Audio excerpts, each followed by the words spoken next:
Ah, siguro matulog muna siguro ako kasi wala pang customer eh. Wala pang binta. Pagod eh. Sige nga, tulog muna. Ha? Mukhang wala siguro ang tao. Ayun ay. Eh, bukos man binito. Eh, bukos eh. Eh, oh, wow. Maganda to. Wala na kapaskil na bawal utang ayan bukas na. Eh, mukhang makautang ako ah. Kautang ako nito. Wala talaga nakalabay. Pwede na siguro man yan. Oh, tingnan natin. Bukas ang pinto eh. Eh, may tao kaya?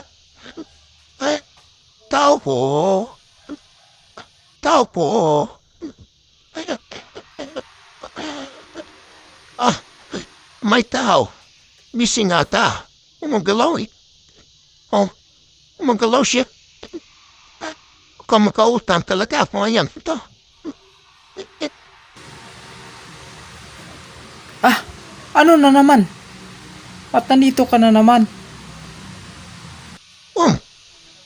Bulat ka naman sa akin, sir. Mo. Ha? Bakit ba? Ano na naman ang utangin mo? Aha. Alam na alam mo, sir, ang utang ako ah. Utang ng pusana, sir. Ulam lang, wala kami kasing ulam ngayon eh. Wala na bakit talaga kayo pang bili? Lagi na lang kayo nag-uutang. Tapos ang tagal magbayad. Ano ba yan?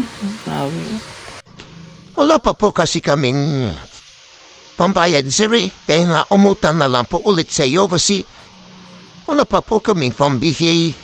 Pag meron na po kaming pambayad naman po kami, sir. Alam, matagal po kasi talaga magpagbayad. Teka lang. Aray.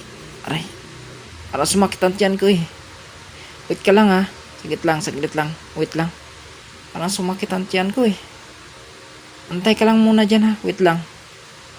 Ah, sakit talaga. Wait lang. Alis mo na ako. Share. Share muna ako. Wait lang ha. Diyan ka lang. Antay ka lang muna. Sakit. Di kaya. Share muna ako. Ay, kahit ano diskarte na tindero na to. Para hindi tayo makaota. O na nilagay bubble time bukas na. Naharaan na tupulong. Ay, nako. Eh, ganun din naman ako kasi. Hindi masingil. At anong diskarte din. Kapag mayroong maniningil sa amin, ay nag-away-away kami mag-asawa. Ayan, wala na tuloy mo pa-otam. Ay.